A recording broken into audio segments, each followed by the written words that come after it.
Hello, everybody. Welcome to the Buckeye Weekly Podcast. I am Tony Gerdeman, here as always with Tom Orr. Tom, how's it going? Tony, I'd love to tell you it's just like always, but it's not just like always.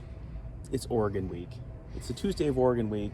Got to talk to Ryan Day, got to talk to Kerry Coombs, got to talk to a couple players. So it's not like normal. It's even better. Yeah, it's the biggest week of the year. There are now roughly 10,000 tickets available, so if you want to go to the game, we encourage you to buy some of those tickets and get to the game. Tom, only $160 face value. That's the price of 13 lousy chain store pizzas for one person. You can either, listen, I'm not telling you how to spend your money. You can either go to the Oregon game, or you can get about 14 months of membership at BuckeyeScoop.com. And frankly, I'm okay with either one. You do whichever one you want, and that's fine. No, but if you are interested in going, there are tickets available. There's plenty of tickets on the resale as well. The coaches want you there, the players want you there. Everybody's looking forward to being back in the shoe with fans for the first time, with a real number of fans for the first time since 2019. So yes, I know it's a noon game, and that's tough for everybody. It's tough to be somewhere by noon, Tom. Did you know that? It's tough to be places by noon. Wait till you find out what time we're starting our pregame show on Saturday. Oh yes, it's going to be early. It's going to be noon Greenwich Mean Time, I think. That's fine. We'll get there. Looking forward to it. I can't wait. But yeah, so we did get to talk to Ryan Day today, previewing a little bit of this Oregon matchup. And the topic of the day, because we also talked with Kerry Coombs, was the defense. And Tom, there were some good things, and there were some not so good things. And that was the refrain from pretty much everybody. Yeah, it wasn't as bad as people think. But also, yes, there are things that need to be cleaned up, tackling, leverage, all of the usual suspects. Yeah, and that's literally every week one game. I think if you talk to Nick Saban is going to look back at a game where they just disemboweled Miami for 60 straight minutes and go, yeah, there were some good things and there were some bad things. Like, there's always stuff to improve on. If you, at the end of week one, are like, yeah, no, the work is done. Like, I have bad news about how the back half of your season's going to go, which is why you never hear that from anyone. But, there very clearly were, for the people who have been screaming on Twitter in all caps for 5 days now, there were some good things. They really did not give up explosive plays. They were able to hold Minnesota without points for a long stretch of the game. Like, they forced turnovers. They almost got they had another one that they should have had, as Kerry Coombs pointed out. Like, that Josh Proctor interception should have been an interception, and then you had the penalty that negated it. So I think they were overall fairly happy with it.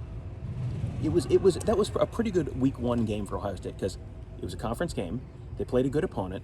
They won, but there's a bunch of stuff to work on that they can continue to improve to become a better team later on in the season. That's really almost an ideal week one game. Yeah, you don't come into this game thinking you've got everything solved, that you've done everything correctly, and nothing could possibly go wrong.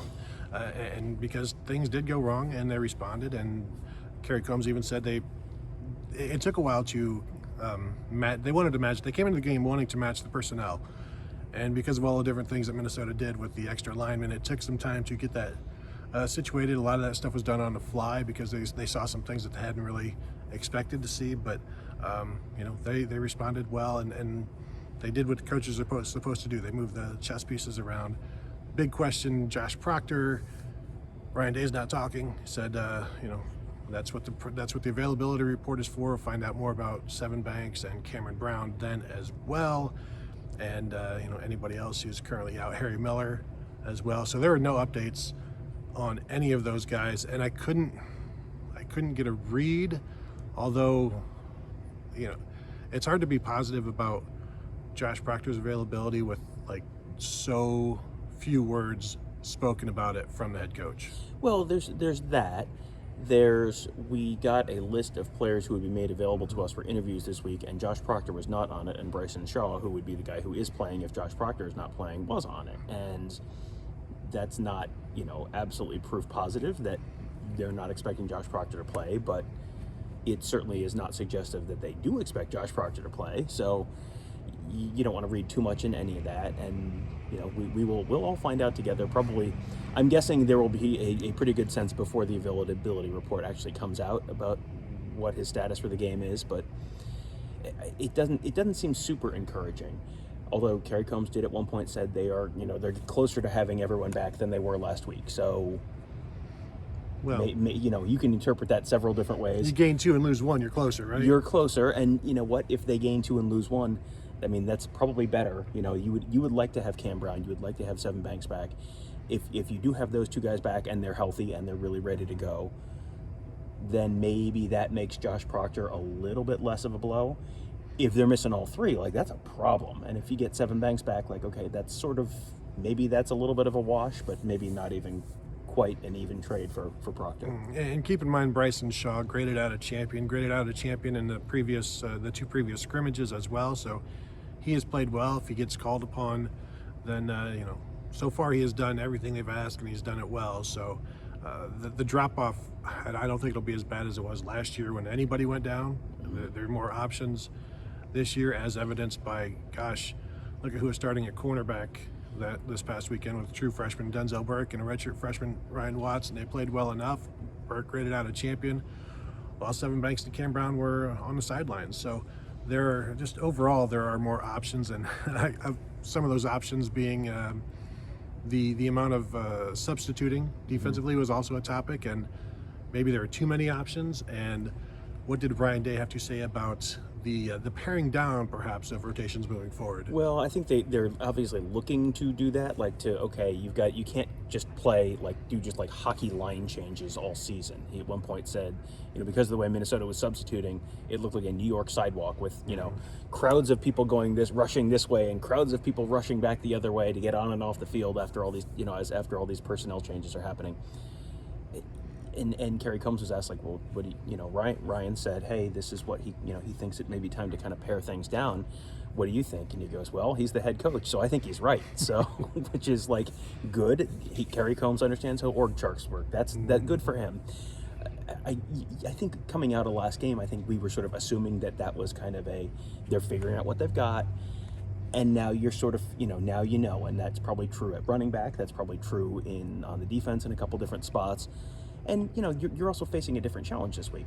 Tommy Eichenberg played because Tommy Eichenberg was the right guy. He was the starter because he was the right guy for the challenge they were facing with Minnesota and a tough, big physical team. Well, now this is a little bit of a different challenge this week, so I don't know that Tommy Eichenberg is necessarily going to be the starter this week. So that'll be another interesting thing to watch. But, yeah, I think that a lot of the things that Ohio State fans were screaming about on Twitter and on our Ask the Insiders board last week, a lot of it's going to happen, and it probably was the plan all along for it to happen. They just needed to sort of figure out what they have, and then you sort of figure, you get your rotation down like a basketball team, going from 10 people in the non-conference portion of the schedule to, okay, now we're getting down to our 8-man rotation for the conference portion of the schedule. Yeah, and that's linebackers, that's secondary, that's defensive line even. We'll see where things go. I'm thinking with Tommy Eichenberg being the guy for Minnesota, that's what I suspected, why we saw more JT Tuimoloau against Minnesota than Jack Sawyer.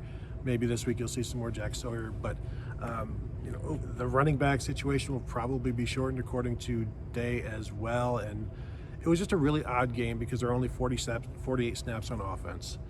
So you can't really, why didn't this guy play much? Well, because there are 25 fewer snaps than normal. So add in those and you would see more guys playing. And so Kerry Coombs even said they're still trying to figure stuff out. So yes, they did play a game, but the offense had 70% of the snaps they normally do.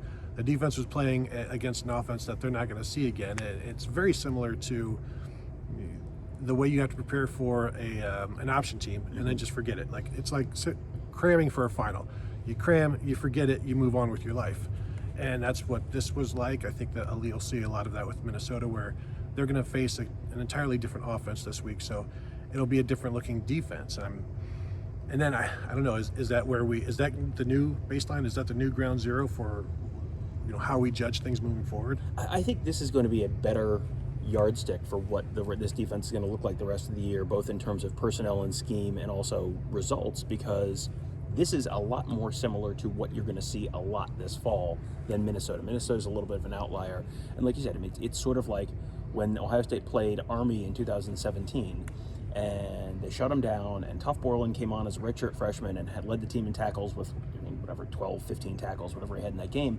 It's like, yes, that's all great, But I don't think you're going to be playing that many more teams that are running the fullback up the A gap, 47 times in the game. Like, that's just not something that's going to necessarily carry forward. This is kind of a similar situation.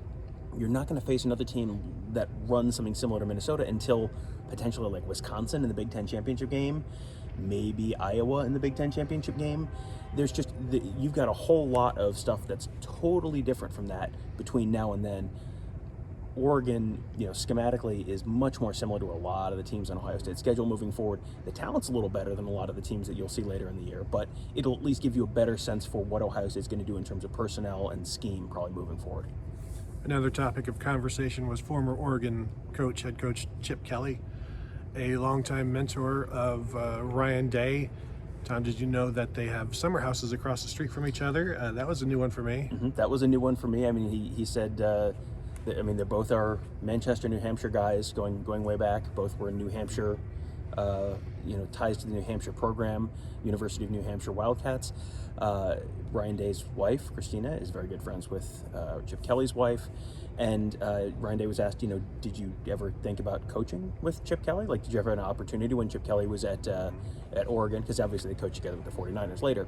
And he said when Chip was at Oregon, they had talked about it. And it was this point where RJ, Ryan's son, was very, very young. They had, I think he said, another baby on the way. And it was just, they were not at a point where they wanted to pack up their lives and move cross country. That's just not, I have moved with small children. It is not that great, and I was moving 30 miles. So that is not a cross country move.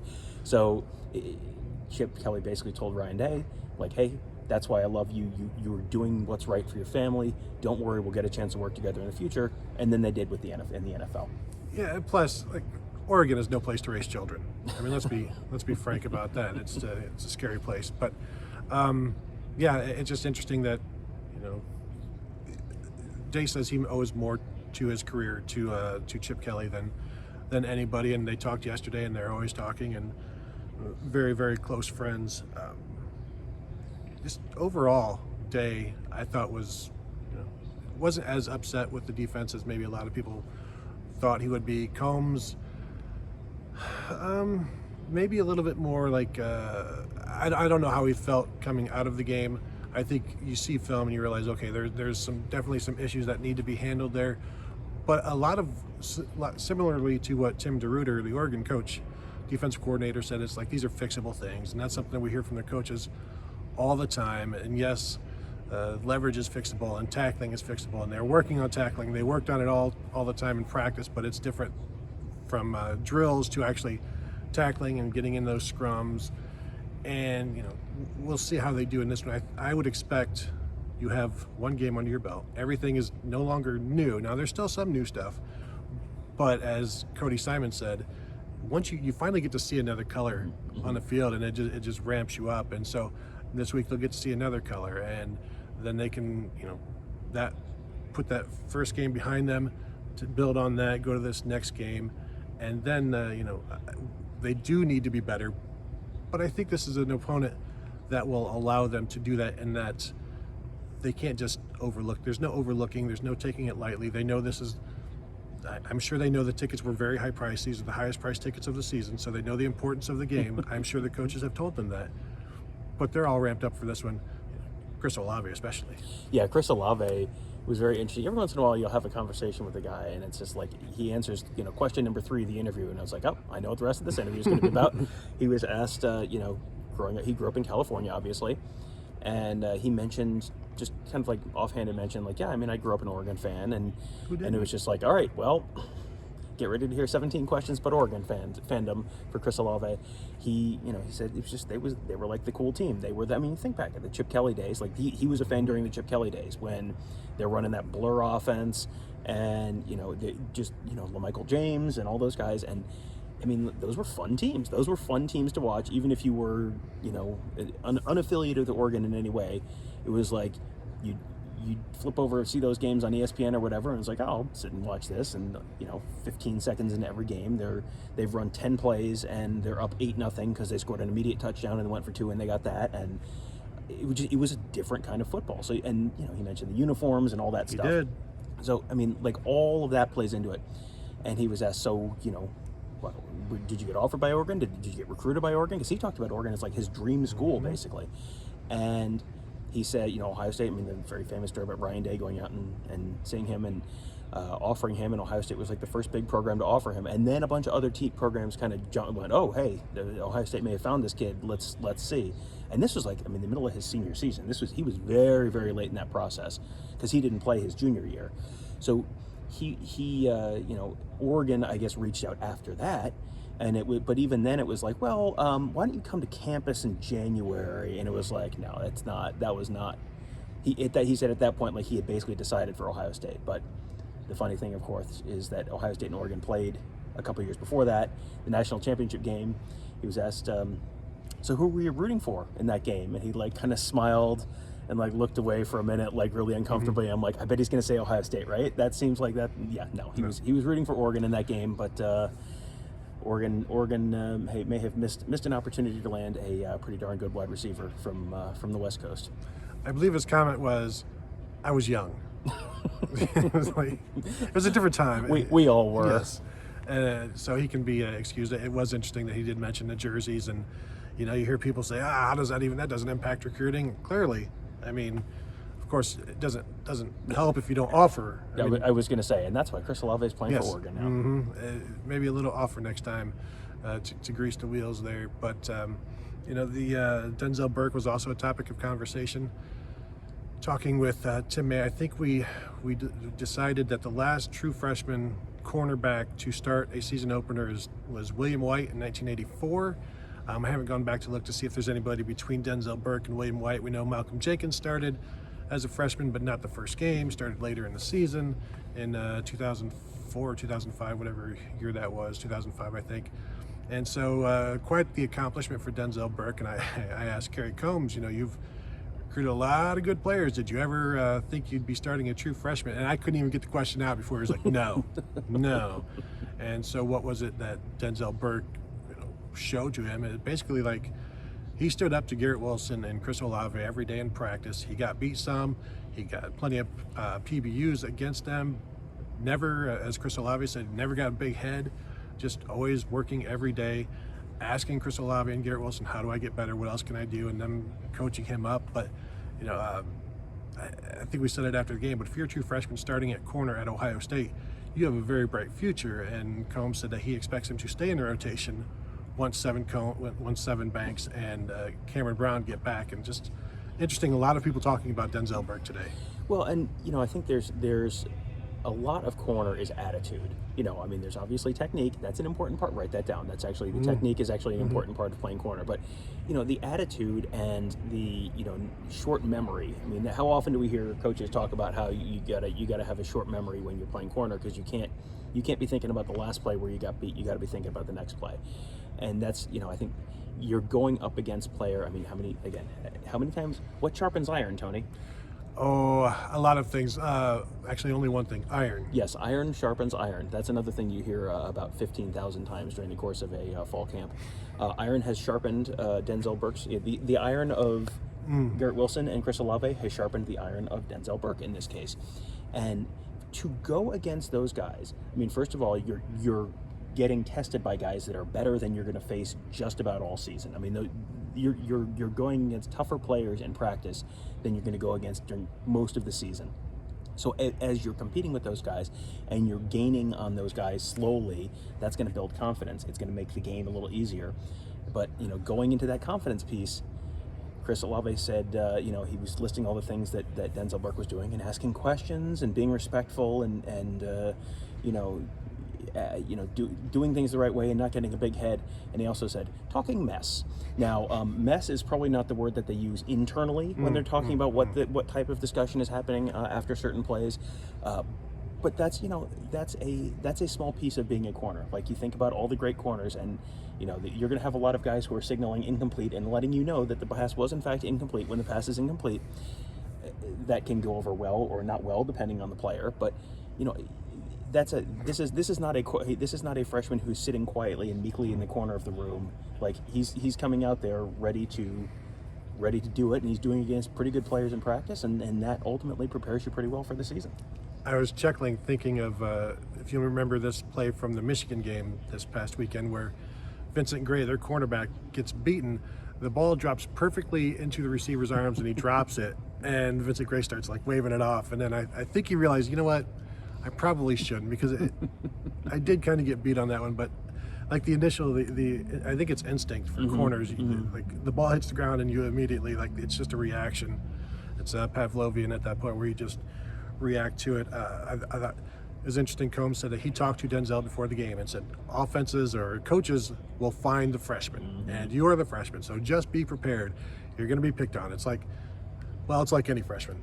It's in high school and college, you get picked on, and that's just what they do. Those gosh darn upperclassmen, they are the worst, and also the coaches. But they picked on him. He responded well. A few of PBUs in that game, had the pass interference that, as we mentioned, things got a little grabby throughout that game from a number of guys.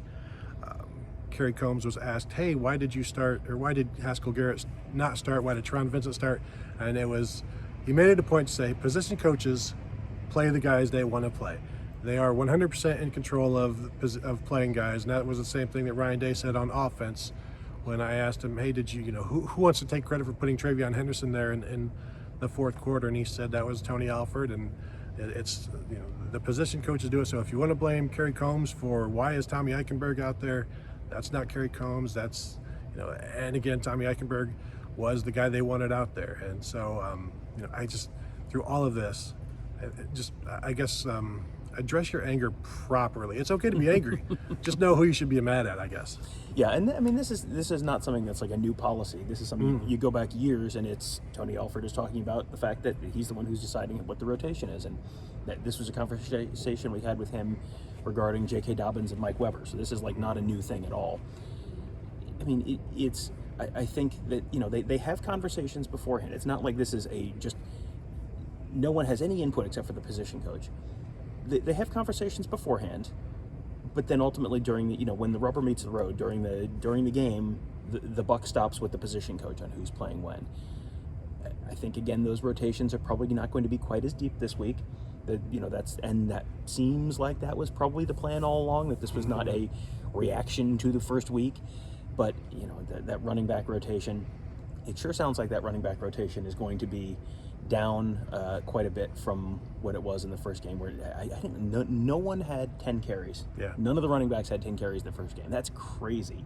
I think you're probably going to be down to 2 or 2.5 maybe for the most part, it seems like, and that may be situational as well. And look how difficult it's been over the years for a third running back to get involved, and that's when you had that was also when you had a quarterback carrying the ball like JT Barrett. So maybe it's a little bit easier now. I wouldn't be surprised if Master T continues to get 6 to 8 carries.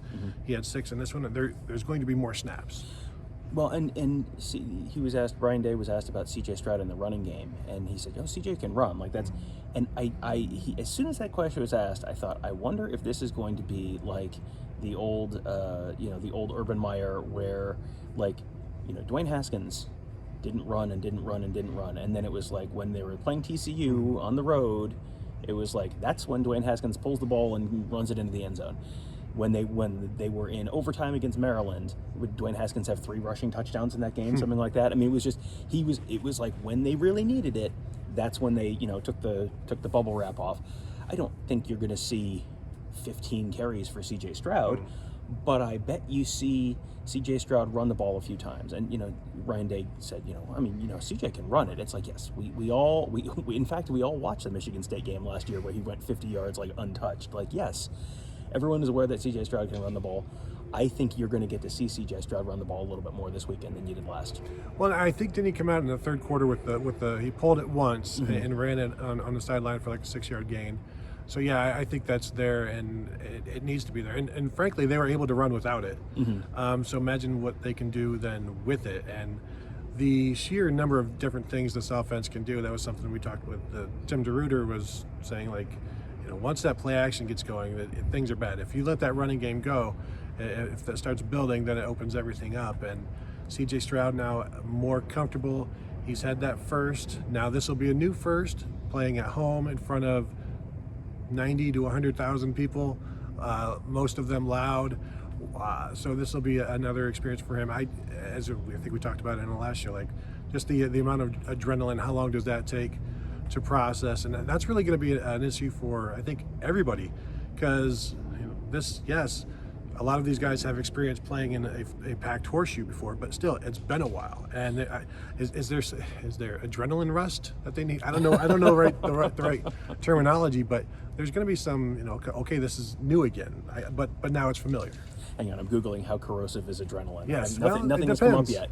Yeah, it does depend. This is going to be a new experience because I think you're kind of crossing firsts off the list on a lot of these things, and you crossed off first road game and first night game and first game and first pass and for CJ Stroud, but this is true for all of these guys, and this is going to be the first time Oregon has faced a hostile atmosphere since 2019. And you add in, this is probably the first time a lot of them have played at 9 a.m. Pacific time in their college careers. There's a lot of firsts on both sides of this. And, you go back to last year when Ryan Day was asked about literally anything, and it was just basically, the answer was always just basically, whichever team handles it better, like both teams have to deal with the same thing. Yep. Whichever team handles it better is going to be the one that wins. And, Ohio State is seemingly poised to handle things a little better. They had Oregon had a home game last week. They have not played on the road yet. They've not played in front of a hostile crowd. This is going to be, the biggest crowd that they've played in front of probably ever. Joe Moorhead was asked about that on Monday, and I think he said this was like the biggest crowd any of their guys had played in front of. So, like when they go to like UCLA. Yeah, the UCLA. It's not necessarily the biggest stadium they've played in front of, but it's the biggest crowd they've played in front of. Yes, yeah. It's going to be a challenge for both teams undoubtedly, but it seems like Ohio State is probably a little bit better positioned in a lot of ways, just having come off of a road game, having a couple extra days of prep time. All that stuff kind of adds up, and then Oregon has to fly cross country, and then they've got a 9 a.m. kick. There's a bunch of little stuff that seems like it's adding up towards it should favor Ohio State, because there's a lot of stuff that's kind of even for both teams, but there's just a few little things that are kind of pointing towards Ohio State here. Yeah, there's a lot of home field advantage type things that Ohio State has. That they can, I can't say use, but that will be to their benefit. And it's going to be up to Oregon then to overcome a lot of those things and then overcome the Buckeyes themselves. One last thing on Chris Olave that I wanted to touch on, because he was asked about his yards after the catch, which wasn't necessarily a thing with him last year, unless he caught a deep ball at the 30 and then, got 30 yards after the catch, running it into the end zone. He said that was one of the things he wanted to work on for the next level, and that was one of the things they told him, is because you look at him and he's like this deep guy, and what is he after the catch? Well, he's a deep guy. Mm-hmm. and so he showed against Minnesota that work has been paying off, and I think we're going to see, I know we're going to see more of that this week and moving on throughout the season, because with him after the catch now, that just adds an entirely new dimension to his game. And it was something that Devin Smith would always come into the season trying to work on, but it never really materialized. Maybe like one time he had something where he definitely had one time where he caught something and made a move and took it to the end zone. What Chris Olave did just opens up the offense even more, probably puts a little bit more concern into all defenders and defensive coaches that he'll be facing. Well, it gives you one more thing to worry about. If it's not, because Chris Olave obviously has had a fantastic career, but you go back and you think it's like, okay, long touchdown against Clemson, like caught it at the goal line. Long touchdown against Penn State, like caught it like cartwheeling at the goal line. You go back through a lot of his big plays, and a lot of them are like that. But yeah, this is a little bit like when Mike Trout in earlier years of his career would go into the off season and go, I'm going to improve on this. It's like, you're already pretty good. Are you sure? You can go ahead and take an off season off. And it's just, well, he's going to work on hitting the high strike. He's going to work on improving his fielding. And then you look at the stats the next year. It's like, oh, well, he did it. If this is really something Chris Olave has been working on and like a real area of focus, you have a contract year. This is a contract year for you. So if you have put in the time, and I sure sounds like he has, you have the opportunity to really show some pretty significant growth. And I would assume that that's something that probably came back to him as a NFL draft evaluation, through that NFL draft evaluation process. Like, well, can you show us that you can do this? That, because it was a little befuddling when he came back. It was like, really, why? But that would be a reason why. And if you can demonstrate it now, you can show improvement, you can show, skill growth and development. Like, that's gonna, bump you up the draft boards even more than just having another good year. Yeah, I like the Mike Trout analogy, as opposed to the like Francisco Lindor, Javi Baez, we're good enough as we are analogy. So that's good on Chris Olave for recognizing that you can always get better. One other last thing before we get out of here, unless you have something else. Cody Simon was asked about Tommy Eichenberg, and he said he's the ultimate leader. This defense wouldn't be as good without him. Cody Simon follows him around, just soaks in all of this stuff from Eichenberg, and so just an interesting perspective from a guy more people want to see on the field in place of maybe the guy they want to see replaced. There's always such an interesting dynamic where you've got two guys who are potentially, it's like, well, only one of you guys can play, and yet they're still working together and working to improve. I mean, there's a certain amount of like, what's good for the team is good for me, kind of that goes into that, and that's a tough dynamic to navigate, and that's really something that is a testament to the culture inside the program. Because go back to how often were the wide receivers, like even in the like Terry McLaurin, Paris Campbell, Johnny Dixon kind of days, they were all, they got developed by the guys ahead of them. And then they were here, and then they developed guys like Chris Olave. And now Chris Olave is developing guys like, Jackson Smith and Jigba and Marvin Harrison Jr. and Emeka Egbuka. And then, 2 years from now, those guys will be developing Caleb Burton and the next class. And it just becomes sort of a self-perpetuating cycle. That's how you get good.